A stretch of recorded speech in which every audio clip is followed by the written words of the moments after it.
O amor é a marca do verdadeiro discípulo.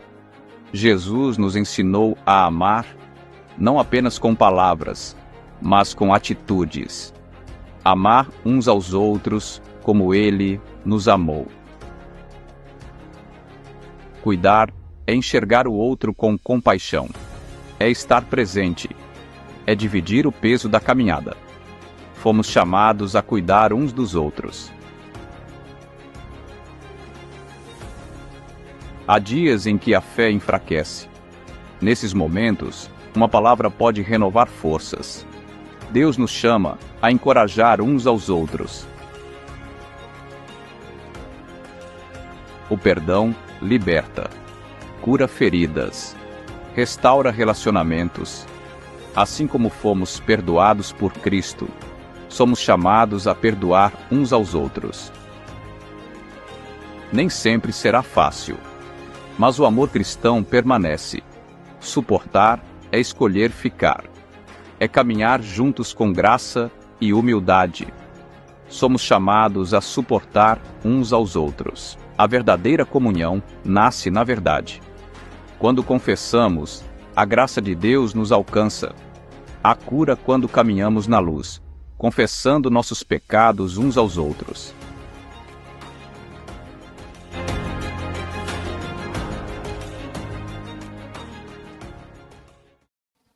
Saúdo a amada igreja com a gloriosa paz do Senhor.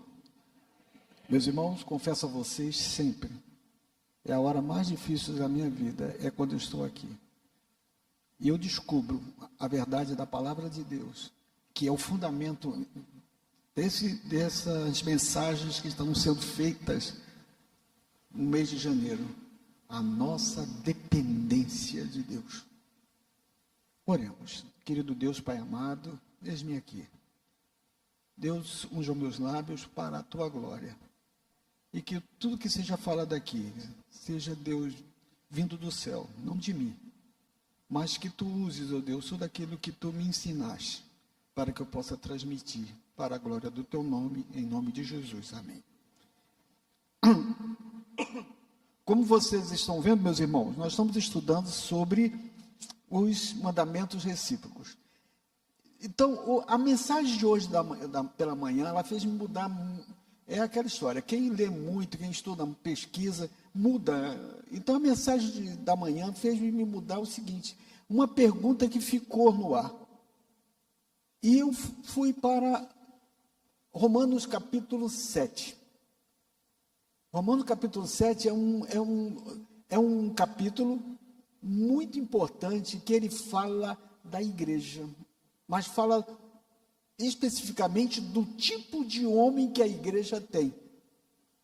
E fala depois, no capítulo 8, o que esse homem pode fazer para alcançar a plenitude da presença de Deus na sua vida.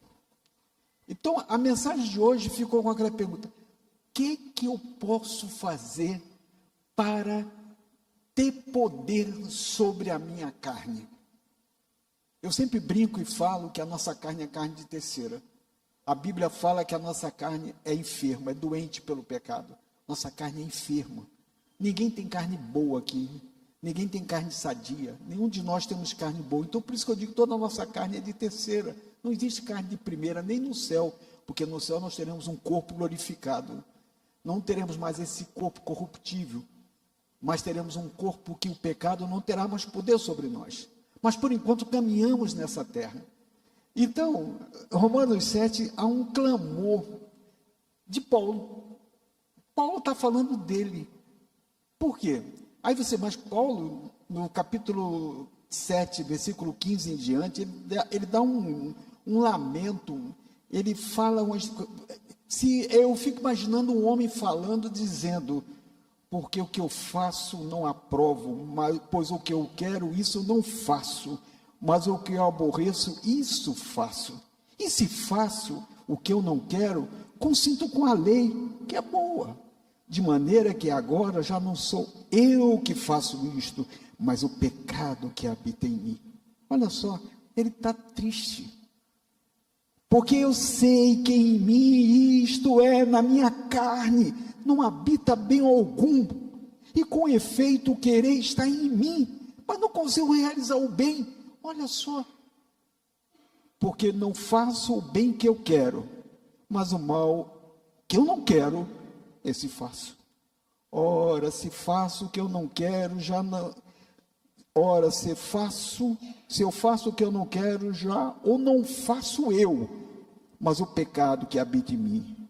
Acha então esta lei em mim, que quando eu quero fazer o bem, o mal está comigo. Porque segundo o homem interior, tenho prazer na lei de Deus, mas vejo os meus membros, outra lei, que batalha contra a lei do meu entendimento e que me prende debaixo da lei do pecado que está em meus membros. Desventurado, miserável, infeliz homem que sou, quem me livrará do corpo esta morte? Dou graças a Deus por Jesus Cristo, nosso Senhor, assim que eu mesmo, com entendimento, sirvo a lei de Deus, mas com a carne a lei do pecado. Então, essa passagem bíblica de Romanos é a resposta que é dada no versículo 8, que era a resposta que eu senti que precisava de uma resposta. Portanto, agora, nenhuma condenação há para os que estão em Cristo Jesus, porque não andam segundo a carne, mas segundo o Espírito, porque a lei do Espírito de vida em Cristo Jesus me livrou da lei do pecado e da morte. Meus irmãos, essa mensagem está falando para a igreja.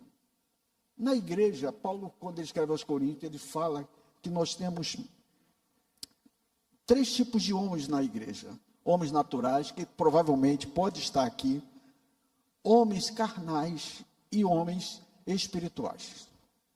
Os homens espirituais, eles não querem elogio, pelo contrário, eles vivem... se você quer encontrar um homem espiritual, você sempre vai encontrar ele agarrado na cruz de Cristo, porque ele sempre corre para a cruz. É na cruz que ele sabe que ele pode vencer, porque é na cruz que ele sabe que ele morre, essa carne doente, enferma pelo pecado, morre, e ele ressuscita com Cristo. Então ele tem vida, e a vida dele é em Cristo. É por isso que ele corre para a cruz é tão importante para o homem espiritual. O homem carnal, esse homem carnal, tem 2 tipos de homem carnal na igreja. Tem esse, que é Paulo aqui, no capítulo 7, no versículo 15 a 25, que ele está falando. Esse é o homem carnal que está passando por um processo. A maioria de nós, eu mesmo me encontro nesse homem aqui. Meus irmãos, qual de vocês que sente alegria em pecar? Que dão um culto de ação de graça porque pecou? Ninguém. Nós que conhecemos a graça de Deus, porque, primeiro que essa mensagem é para quem foi alcançado pela graça, porque o primeiro homem que eu falei, o homem natural, ele não discerne nada espiritualmente, ele pode ser ou ateu, ímpio, não crê em nada, só crê na ciência, na lógica, na sabedoria humana, ou então ele é um religioso. Ele vive procurando um Deus que ele molde segundo a sua maneira, o seu jeito, as suas vontades, para o Deus o servir. Não ele servir a esse Deus. Esse é o homem natural.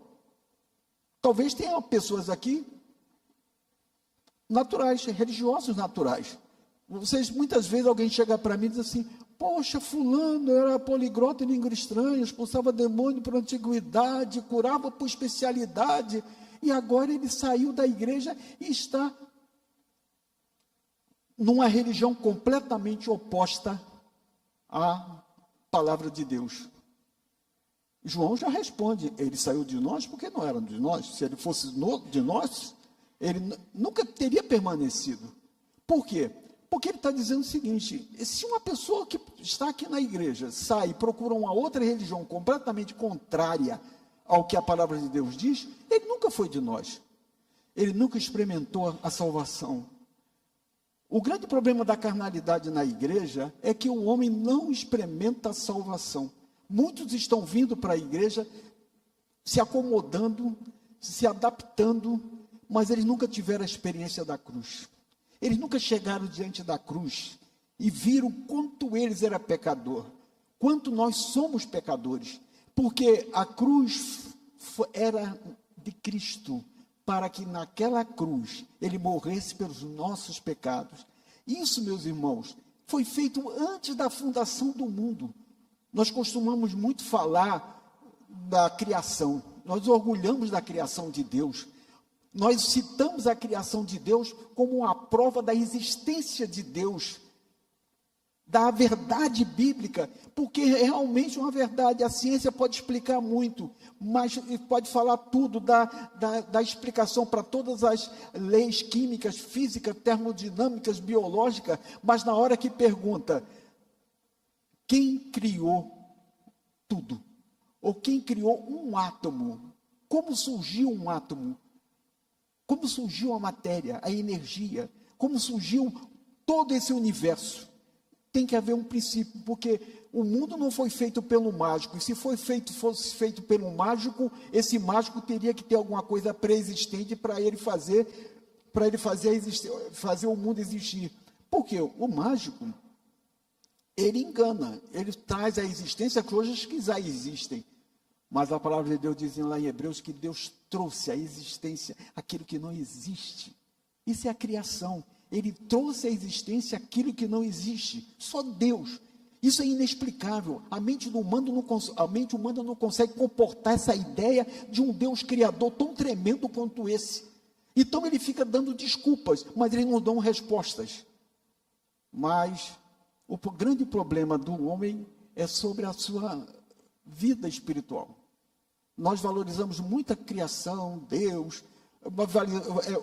Nós valorizamos muito sermos de Cristo, sermos filhos, mas nós nunca paramos para valorizar o que foi feito antes da criação, antes de nada existir, antes de existir o haja de Deus, houve uma morte.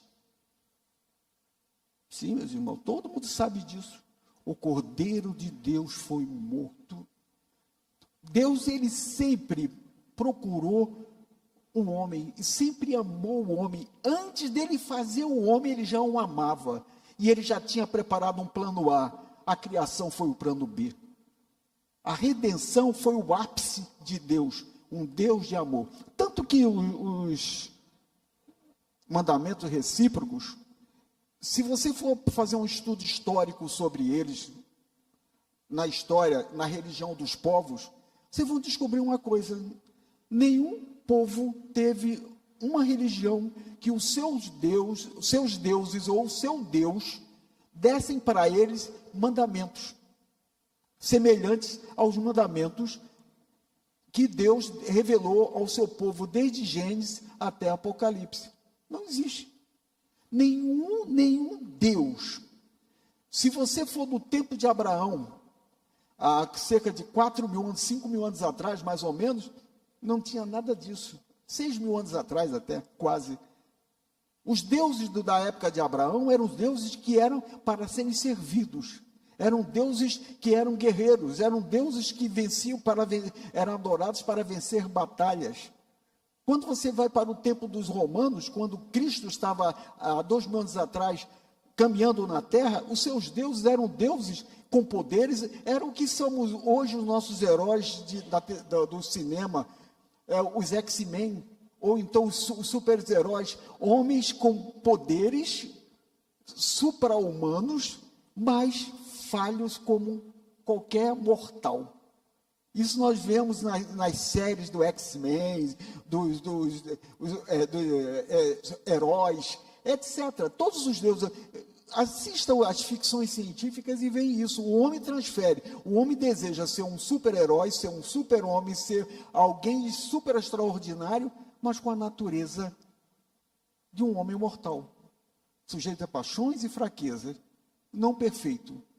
Porque não existe para eles, para a ciência, perfeição humana de caráter. Porque se ele fosse perfeito, ele seria um Deus. Então, os mandamentos recíprocos, somente na lei, na palavra de Deus, na Bíblia, você vai encontrar um Deus que dá mandamentos, porque esses mandamentos revelam Ele. Os mandamentos de Deus revelam Ele, a sua fidelidade, o seu amor, Ele em suportar. Quando Ele diz suporte uns aos outros, Ele está falando dele. Ele tem paciência conosco. Ele tem paciência. Hoje o pastor Edgar falou uma coisa certa. Nós pecamos todas as horas, todos os momentos nós estamos pecando. E Deus tem paciência conosco. Pela misericórdia dele, nós não somos destruídos. A palavra de Jeremias fala que são as suas misericórdias as causas de não sermos consumidos. É pela misericórdia que nós estamos aqui nesta noite. Quantos de nós aqui estamos vivendo o que Paulo fala, miserável homem que sou, quem livrará o meu corpo? Eu tenho certeza que tem pessoas aqui, jovens, adolescentes, que sofrem, que desejando ter uma vida santa e agradável ao Senhor, uma vida que Deus se agrade.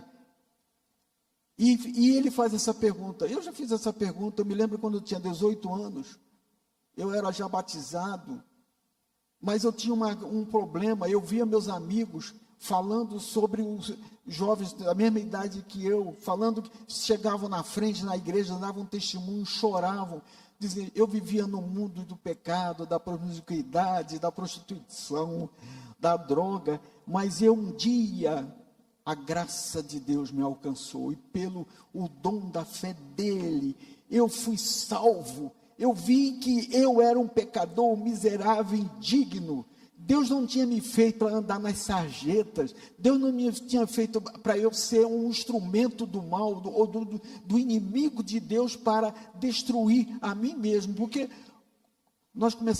o pecado começa primeiro destruindo nós e depois o que nos cerca. Então eu tinha 18 anos, eu tinha essa crise.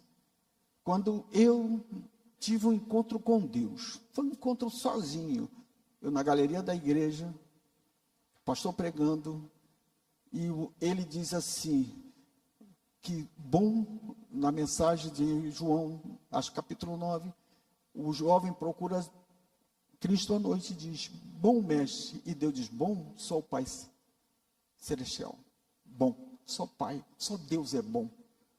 Então, eu me achava bom. Quantos de nós nos achamos bons aqui? Porque eu não fumo, eu não bebo, eu vou à igreja, eu dou o dízimo, eu dou oferta, eu não traio minha mulher, eu não piso o rabo do gato, eu não xingo mãe de ninguém, certo? Então, se considera bom. Ninguém é bom só Deus. Nós somos salvos pela graça. Nós somos alcançados. Sabe o que acontece conosco quando nós recebemos Jesus Cristo como Salvador?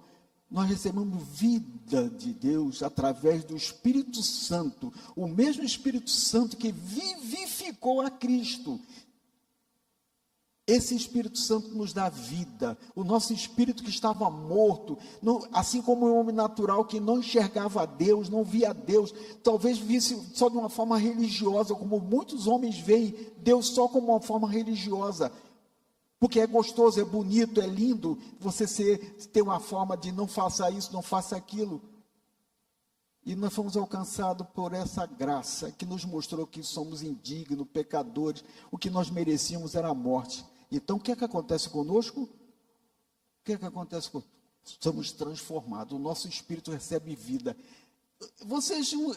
Eu tive pela experiência de Deus, a gente quando vive um pouco mais na igreja, como sempre na igreja, a gente vê um novo convertido. Eu assisti muitos novos convertidos, que eles saíram, aceitaram Jesus, saíram, no outro dia chegavam falando, eles enxergavam Deus muito mais do que a nós, eles estavam no primeiro amor, eles sentiam Deus, vibravam, falar em nome de Deus para eles era chorar, porque eles se sentiam tão agradecidos a Deus, por terem sido salvos pela graça. Eu faço uma pergunta nesta noite, não precisa ninguém responder, responda com o seu coração. Qual foi o momento da sua vida? Se aconteceu, glória a Deus, aleluia, que você, sozinho, no seu quarto, ou então viajando, ou então dirigindo, ou então você caminhando, o Espírito Santo falou para você, você foi salvo pela graça. Quando você vê uma situação de alguém, uma vida de perdição, e você quer julgar, o Espírito Santo diz: você foi salvo pela graça. Se não fosse a graça, talvez seu estado fosse pior. E você chorou copiosamente, porque você foi, não de tristeza, mas de alegria, porque você foi alcançado pela graça.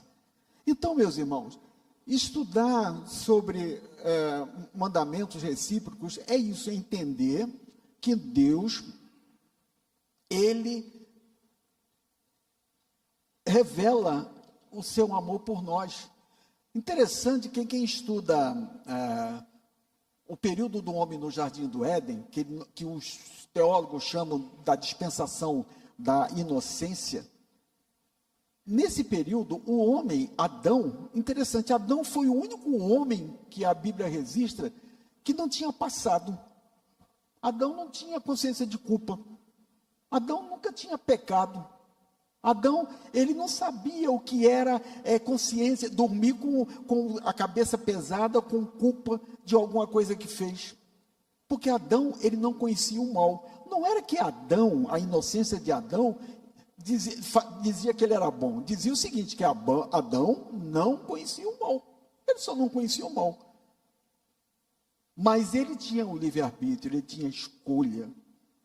Então, quando nele não foi provado, que Deus não prova ninguém, Deus não te prova. Você nunca diga assim, Deus está me testando. Deus não te testa, meu irmão, Deus já sabe a resposta.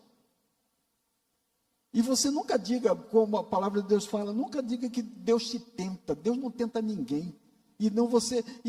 Porque Deus, Ele é um Deus de amor. Ele nunca vai tentar ninguém ou provar ninguém, porque Ele sabe a resposta que você vai dar. Agora, Ele revela, quando você passa por provações, por luta, por problemas, até por fraquezas, Deus está mostrando para você o que você é capaz de fazer.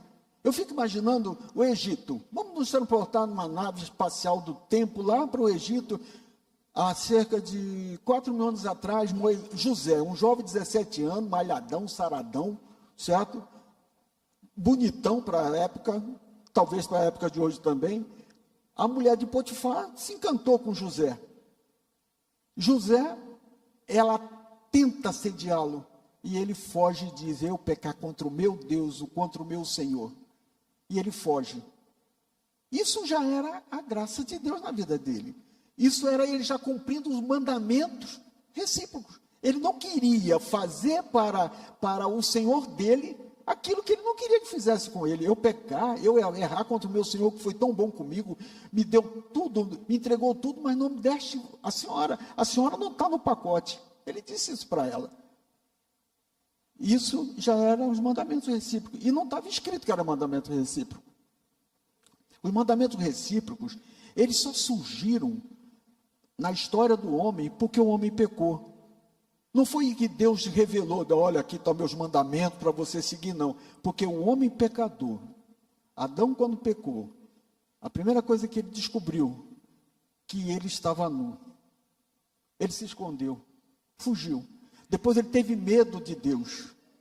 Depois ele culpou indiretamente Deus. A mulher que tu me deste já culpou Deus e culpou a mulher. E fez a ruptura da unidade entre o homem e a mulher. A mulher passou a ser punida de uma forma dolorosa. Tu serás submisso ao teu marido, e com dor terás filhos. Poxa, então Adão estava dizendo, ainda bem que foi com ela. Mas ele disse assim, mas mulher, calma. Mas de ti, da tua semente, não é da semente do homem não, da tua semente, sairá aquele que esmagará a cabeça da serpente. Fez a mulher vitoriosa. Então, mas isso provocou uma ruptura, tanto que a partir daquele momento, na sociedade, criou-se um estigma que a mulher é inferior ao homem. Mas isso não é Deus que falou, isso foi o homem que criou.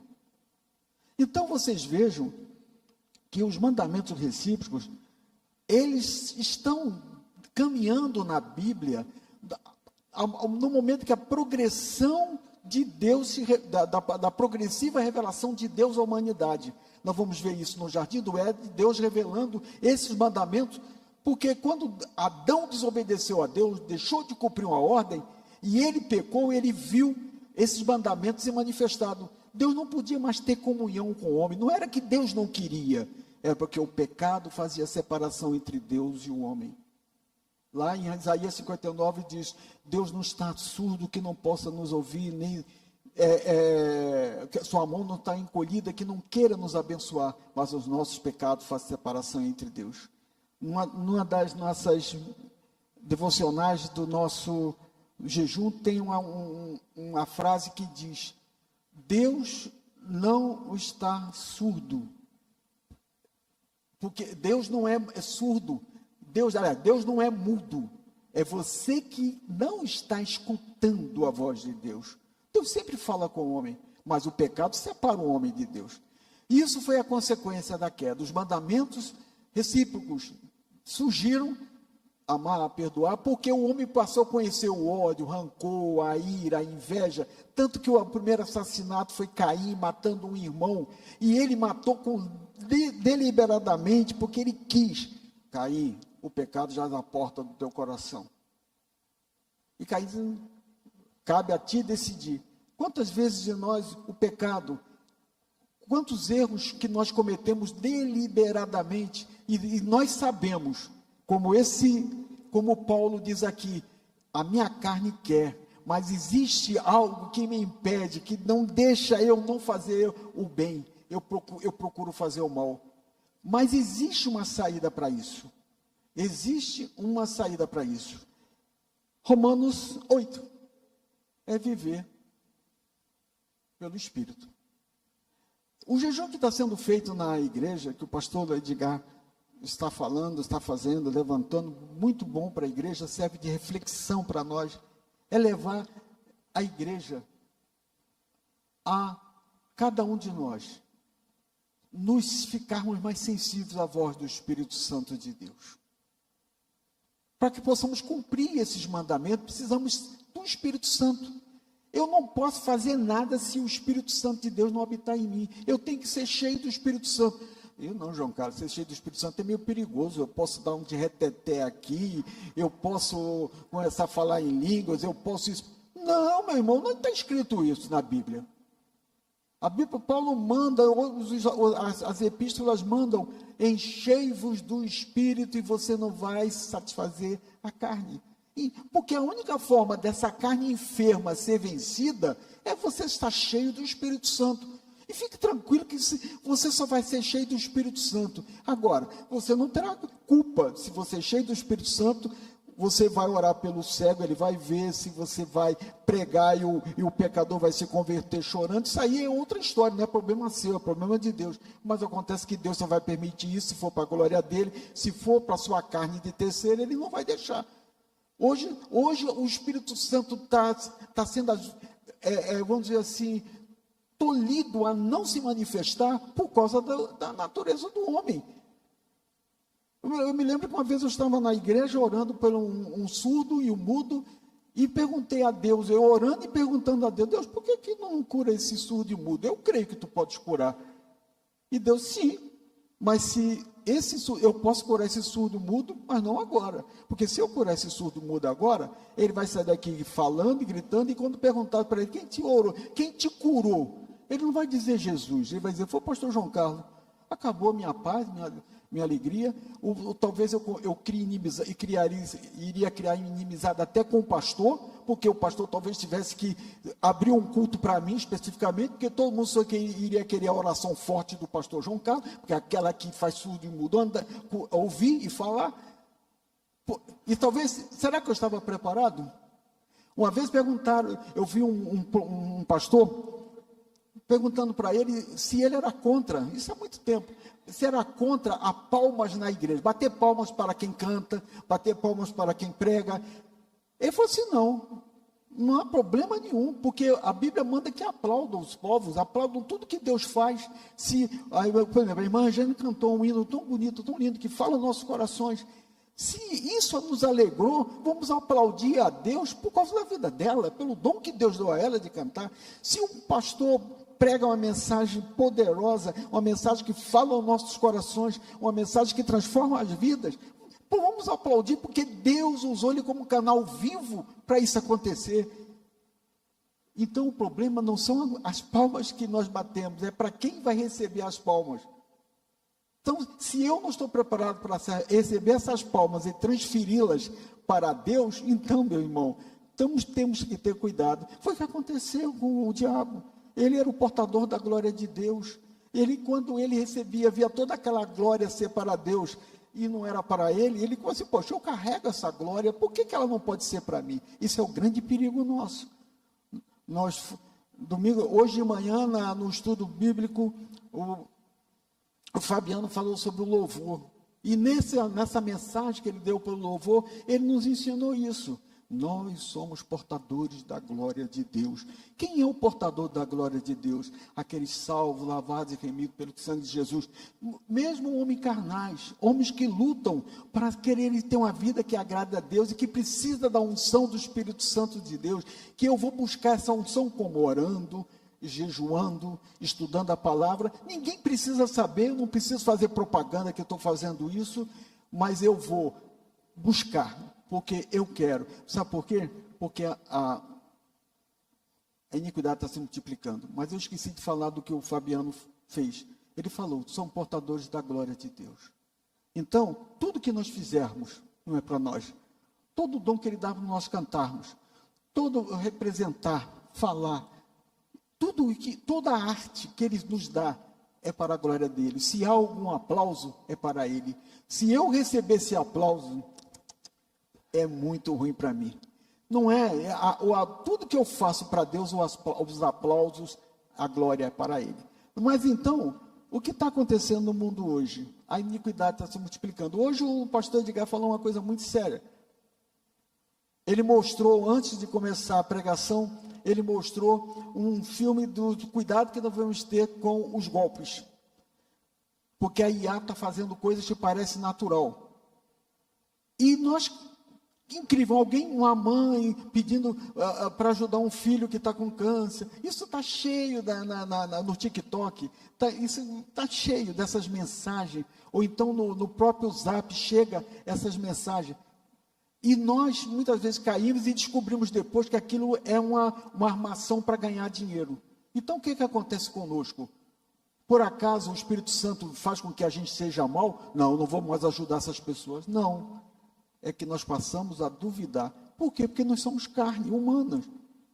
Nós passamos a duvidar. Será que aquela pessoa está precisando mesmo? Será que é verdade? Então, por quê? Por causa da multiplicação da iniquidade. Então, começa a vir a questão aqui. Aí começa a questão do nosso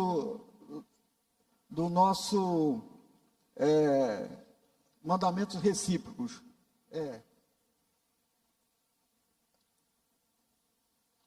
Eu já preguei tudo isso, pessoal. Fique tranquilo.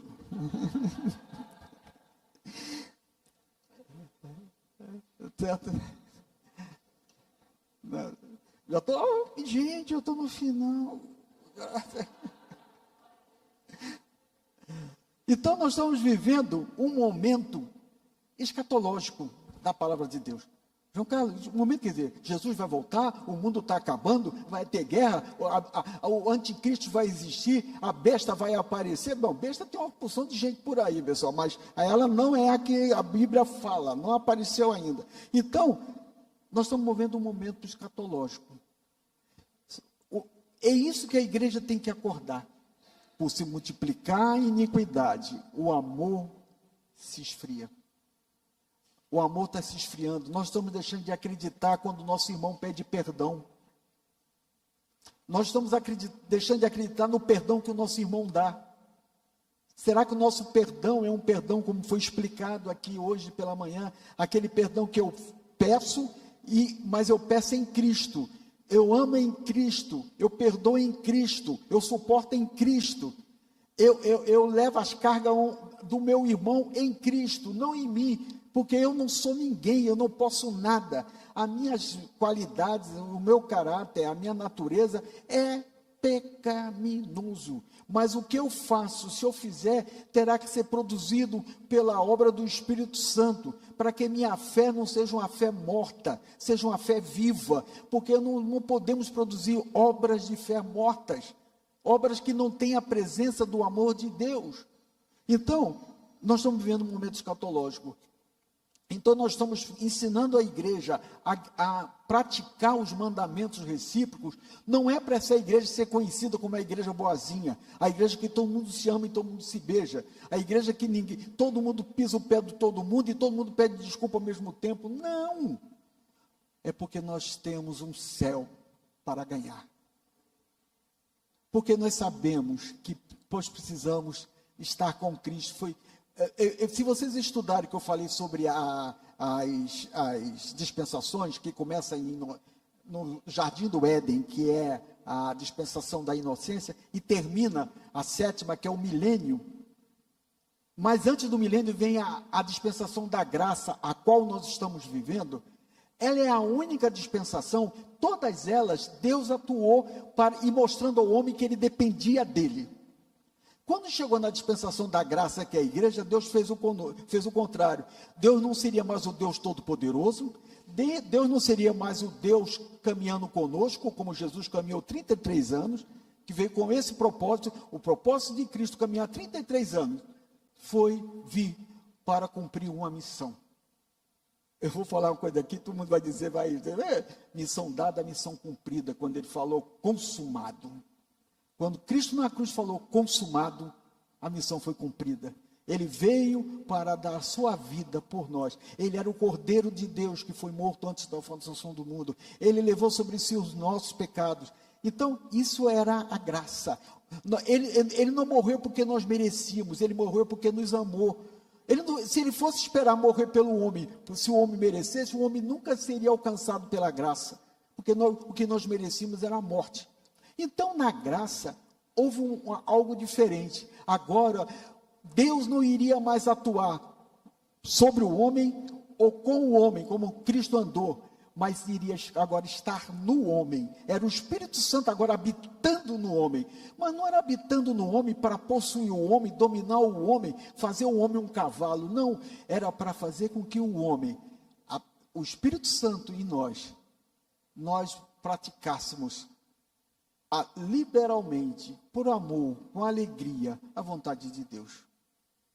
Essa era a finalidade do Espírito Santo e é a finalidade do Espírito Santo.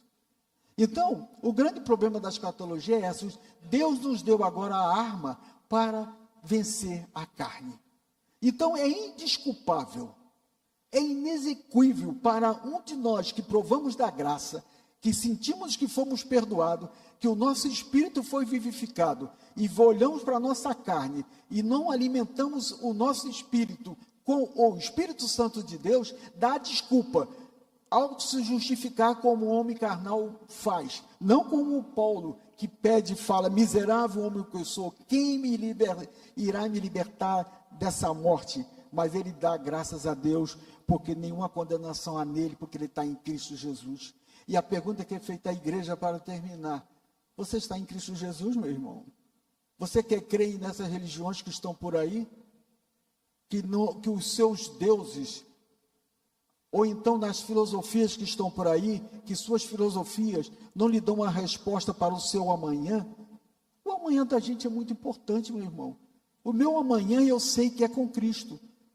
Porque quando você passa a ser filho de Deus, você não importa se é hoje, se é amanhã, você sempre será o amanhã.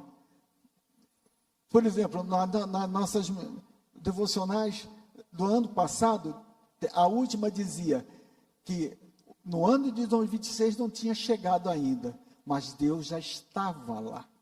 Então, Deus já está na nossa vida sempre, se somos filhos dele. Então, como está você com Deus? Deus não está querendo que você pratique obras da carne, ser bonzinho, fazer caridade. Não, Deus quer que você viva o amor dele pleno, manifestado pela graça que você recebeu através da sua salvação, da sua comunhão com Deus, que você tornou uma nova criatura. Essa é a finalidade de Deus. Por quê? Porque o fim está chegando. Jesus está voltando. Ainda não chegou, mas já está às portas. Os homens não acreditam nisso. Nós estamos vivendo o momento do fim. E a igreja está desapercebida. A igreja tem que voltar ao primeiro amor, como o Marcelo falou hoje de manhã. certo? Então, meus irmãos, voltemos ao primeiro amor. O que é esse primeiro amor? É essa alegria que nós víamos nos crentes, porque eram salvos, não porque eles se orgulhavam, porque o ímpio, o homem sem Deus, o homem natural, iria para o inferno com tripa e tudo. Ele não se alegrava por causa disso, ele se alegrava porque o nome dele estava escrito no livro da vida. Ele olhava para esse mundo perdido, porque uma coisa, nós não temos obrigação nenhuma de converter ninguém a Cristo. Porque quem convence o homem do pecado, da justiça e do juízo é o Espírito Santo. Mas nós temos que proclamar esse evangelho e temos que vivê-lo. E para viver esse evangelho temos que andar com a vida reta diante de Deus. E os mandamentos recíprocos é o sinal que o mundo vê que nós somos diferentes. Foi assim há 2000 anos atrás. Lá em Antioquia, a igreja recebeu, olha só, os crentes receberam o nome de cristãos, porque eram pequenos Cristo, porque faziam aquilo que o Nazareno, o Nazareno curava, eles curam, o Nazareno repartiam as coisas, eles repartem, eles fazem milagres, eles se perdoam, eles se aceitam, não existe na igreja nem maior nem menor, não existe nem escravo nem livre, não existe nem rico nem pobre, não existe homem nem mulher, todos são um em Cristo. Era isso que eles viam naquela comunidade. Então eles são os pequenos Cristos. Aquilo que parecia ser pejorativo passou a ser adotado como identidade. Meus irmãos, nós somos cristãos, nós somos pequenos Cristo, nós somos discípulos de Cristo, nós temos que imitá-lo. Paulo diz, eu sei de meus imitadores como eu sou de Cristo. Então, se você não consegue imitar Cristo, imite Paulo, que aqui em Romanos 7, ele faz um clamor.